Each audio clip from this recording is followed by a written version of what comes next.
Hello दोस्तों आज की इस वीडियो में हम लोग पढ़ने जा रहे हैं आईएमआरई सब्जेक्ट जो कि हमारे पॉलिटेक्निक के 6th सेमेस्टर में इलेक्ट्रिक ब्रांच में है। ठीक है दोस्तों, तो यहाँ पर मैं आपको बता दूं कि आपके एग्जाम्स के अकॉर्डिंग आपका यहाँ पर थ्योरेटिकल तो पूरा सब्जेक्टिव टाइप से करवाई जाएगा और ऑब्जेक्टिव की भी बहुत ही अच्छे से तैयारी करवाई जाएगी।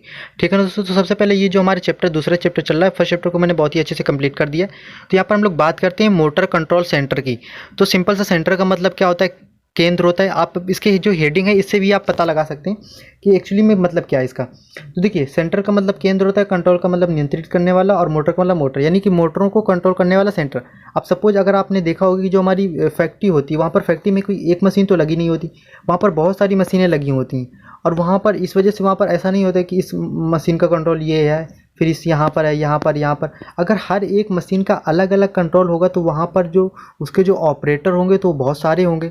ठीक है ना दोस्तों, तो इस वजह से क्या होता है कि अगर आपको चालू भी करना है तो पहले आप इस मशीन को चालू करेंगे, फिर इसको, तो इससे कहीं ना कहीं टाइम, कॉस्ट और सब लेबर चार्ज ये सारा का सारा बढ़ जाता है। तो इस वजह से क्या करते हैं कि हम लोग सारी मोटरों को एक साथ कनेक्ट कर देते। सपोज ये सारी मोटरों को एक साथ कनेक्ट करके और इनको एक बोर्ड से कनेक्ट कर दिया, यानी यहाँ पर एक कोई व्यक्ति बैठ करके सारी की सारी इन मोटरों की स्पीड को कंट्रोल कर सके, पर्टिकुलर भी मोटर को चालू या बंद कर सके, कहाँ पर फॉल्ट है ये सारा का सारा देख सके। ठीक है ना दोस्तों, यानी कि एक ऐसा सेंटर जहाँ से हम लोग मोटरों को कंट्रोल करते हैं, तो वही तो हमारा मोटर कंट्रोल सेंटर कहलाए। ठीक है ना दोस्तों, तो ये आपको बात थोड़ी सी समझ में आई होगी।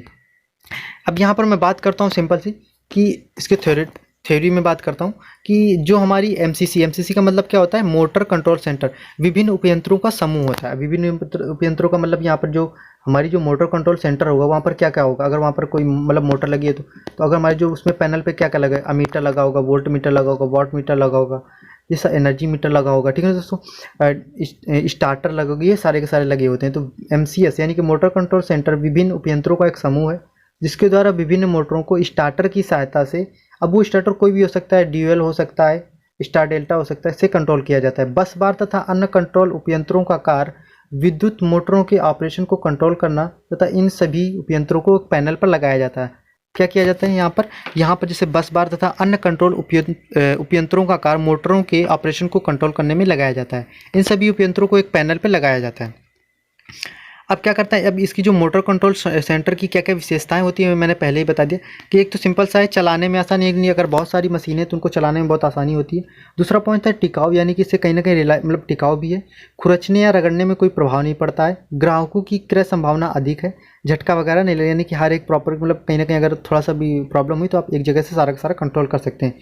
उपयोग कहाँ पर होता है, तो सिंपल से इसका उपयोग रिफाइनरी का मतलब हमारा होता है जहाँ पर हमारा ऑयल को रिफाइन किया जाता है, औषधीय उद्योग में और केमिकल उद्योग में, इन सभी जगह पर हमारे मोटर कंट्रोल सेंटर का प्रयोग किया जाता है। इतना सिंपल सा समझिए, जहाँ पर बहुत सारी मोटरें होंगी वहाँ पर मोटर कंट्रोल सेंटर का प्रयोग किया जाएगा। मोटर कंट्रोल सेंटर पे हमारे स्विच, बस बार, स्टार्टर, वोल्ट मीटर, एमीटर, ये सारे का सारा लगा होता है। इन्हीं सारे इक्विपमेंट्स का कॉम्बिनेशन ही हमारा क्या कहलाता है, जहाँ पर एक जगह पर होता है उसे हम लोग को बोलते हैं मोटर कंट्रोल सेंटर।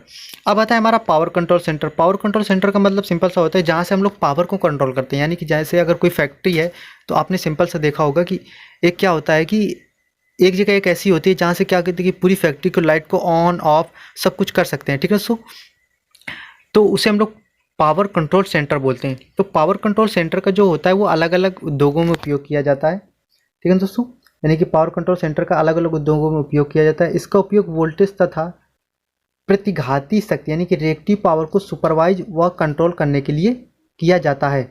इस पैनल को अच्छे कार्य करने के लिए दोस्तों, जो हमारे पैनल्स होते हैं, जो हमारे पावर कंट्रोल सेंटर में जो पैनल होते हैं जहाँ पर सारे इक्विपमेंट्स लगे होते हैं, उन सबको हम लोग कच्चे पदार्थों द्वारा बनाया जाता है तथा संरचना में तगड़े होते हैं। तगड़े का मतलब होता है स्ट्रॉन्ग भी होते हैं, और कैसे कच्चे यानी कि इंसुलेटिंग मटेरियल से बनाए जाते हैं। ऐसा नहीं कि हमारा कोई अगर हमारा कोई मतलब डिवाइस लगी है वो थोड़ी सी शॉर्ट मतलब उस पर अर्थ वगैरह आ जाए, उससे करंट आ जाए तो वो पैनल पे आ जाए और पैनल से आकर के सारे इक्विपमेंट्स को ख़राब कर दे। तो इस कच्चे पदार्थ का यहाँ मतलब है मतलब जो इंसुलेटेड मटेरियल होते हैं उनसे, और संरचना में तगड़े होने का मतलब बहुत ही सॉलिड बनाए जाते हैं।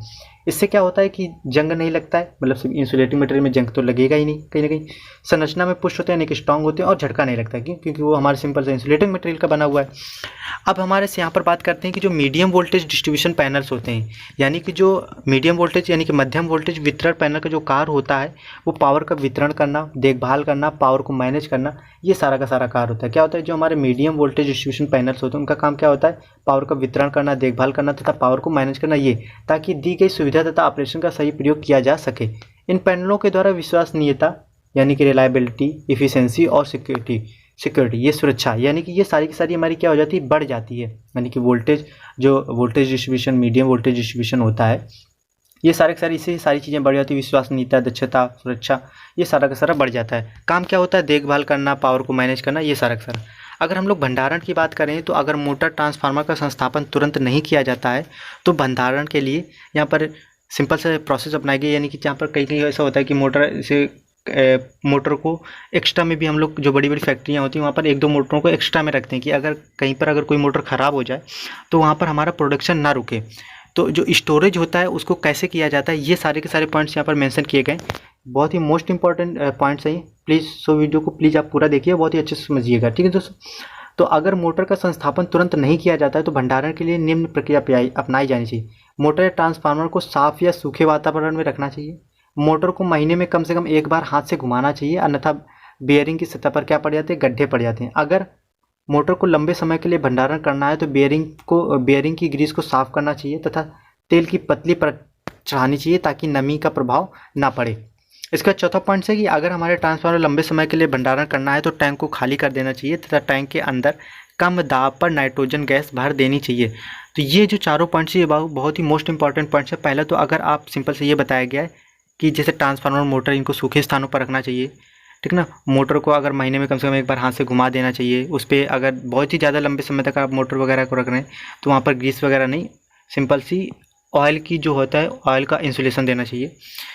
अगर ट्रांसफार्मर लंबे समय तक आप रख रहे हैं तो उसके जो टैंक में ऑयल वगैरह होता है उसको निकाल लेना चाहिए और वहाँ पर कोई गैसेस वगैरह भर देना चाहिए। इससे क्या होता है कि जो उसकी वाइंडिंग्स होती है उस पर हमारा नमी वगैरह नहीं जाता है और ये बहुत सारी अच्छी तरीके से हमारा क्या होता है, वो बना रहता है ट्रांसफार्मर, ठीक है दोस्तों। तो इस तरीके से दोस्तों आपने देखा कि मोटर कंट्रोल सेंटर क्या होता है, पावर कंट्रोल सेंटर क्या होता है, उसके एडवांटेज, डिसएडवांटेज, ये सब क्या होता है। तो दोस्तों मैं आशा करता हूँ कि ये वीडियो आपको बहुत ही अच्छा लगा होगा। यहाँ पर आपको सारे कंसेप्ट समझ में आएंगे।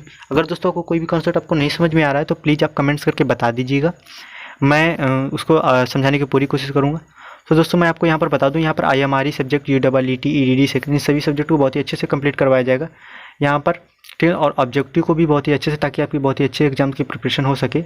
दोस्तों अगर इसका आपको PDF चाहिए तो प्लीज़ हमारे आप टेलीग्राम चैनल को ज्वाइन कर लीजिएगा। वहाँ पर आपको सारी PDFs और नोटिस वगैरह की जो अपडेट्स हैं वो सब कुछ मिलता रहता है। बुक्स वगैरह की PDF भी मिलती रहती हैं, ठीक है ना दोस्तों। अगर अभी तक आपने हमारे चैनल को सब्सक्राइब नहीं किया है तो प्लीज़ चैनल को सब्सक्राइब कर लीजिए और वीडियो को लाइक, शेयर एंड कमेंट्स करना ना भूलें। और दोस्तों में भी अपने ये वीडियो को शेयर कीजिए ताकि उनका भी कुछ कहीं ना कहीं एडवांटेज मिल सके, ठीक है दोस्तों। सो थैंक यू दोस्तों।